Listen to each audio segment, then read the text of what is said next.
LPG ಬಗ್ಗೆ ಉದ್ಭವ ಆಗಿರುವಂಥ ಊಹಾಪೋಹಗಳ ಬಗ್ಗೆ ಸ್ವಲ್ಪ ಕ್ಲಾರಿಟಿ ಕೊಡೋಣ ಅನ್ನೋ ಉದ್ದೇಶಕ್ಕೋಸ್ಕರ ನಾವು ಬಂದಿರ್ತೀವಿ. ಮೊದಲನೇದಾಗಿ LPG ಸಪ್ಲೈಯಲ್ಲಿ ಯಾವುದೇ ಥರವಾದಂಥ ಅಡಚಣೆ ಆಗಲಿ ವಿಳಂಬ ಆಗಲಿ ಆಗ್ತಾ ಇಲ್ಲ.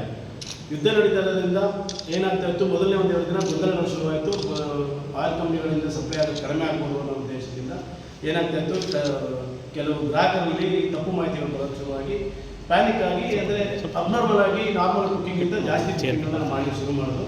ಮೊದಲು ಒಂದು ವಾರ ತನಕ ಬುಕ್ಕಿಂಗ್ಗಳಲ್ಲಿ ಏನಾಗಿತ್ತು, ಸಿಲಿಂಡರ್ ತಗೊಂಡು 10 ದಿನದ ತನಕನೂ ಬುಕ್ ಮಾಡಲಿಕ್ಕೆ, ಎರಡನೇ ಬಾರಿ ಬುಕ್ ಮಾಡಲಿಕ್ಕೆ ಪ್ರಾವಿಷನ್ ಇತ್ತು.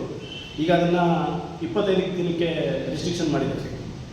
ಮೊದಲನೇ ಒಂದು ಸಿಲಿಂಡರ್ ಕಸ್ಟಮರ್ಗಳಿಗೆ 25 ದಿನ, 2 ಸಿಲಿಂಡರ್ ಕಸ್ಟಮರ್ಸ್ ಇರೋರಿಗೆ 30 ದಿನಕ್ಕೆ ಅಂದ್ಬಿಟ್ಟು ನಿಗದಿತ ಸಮಯನ ಒಂದು ಬುಕ್ ಮಾಡಿದ್ದಾರೆ. ಆ ನಿಗದಿತ ಸಮಯದಲ್ಲಿ ಬುಕ್ ಮಾಡಬೇಕು. ಮತ್ತು ಈ 1, 2 ಏನು ಸಿಲಿಂಡರ್ಗಳು ಇಟ್ಕೊಂಡಂಥ ಗ್ರಾಹಕರಿಗೆ ಏನಾಗ್ತಾಯಿದೆ, ಸ್ವಲ್ಪ ವಿಳಂಬಗಳು ಆಗ್ತಾ ಇದೆ.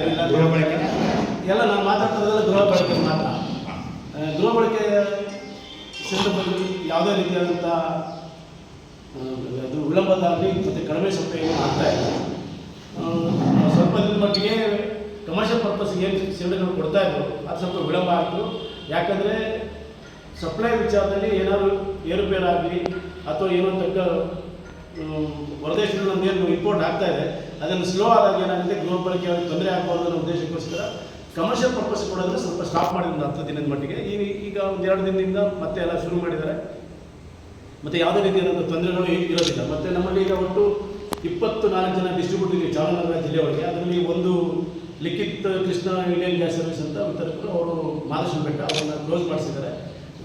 ಸ್ವಲ್ಪ ಅವ್ರದ್ದೇನೋ ಸ್ವಲ್ಪ ಪಬ್ಲಿಕ್ ಇಶ್ಯೂಸ್ ಇತ್ತು ಅಂದ್ಬಿಟ್ಟು. ಅದು ಬಿಟ್ಟು ನಿಮ್ಮ ಒಟ್ಟು 23 ಜನ ನಾವು ಡಿಸ್ಟ್ರಿಬ್ಯೂಟರ್ಸ್ ಇದ್ವಿ. ಅದರಲ್ಲಿ ಬಂದ್ಬಿಟ್ಟು HPC, IOC ಮತ್ತು BPC ಅಷ್ಟು ಜನ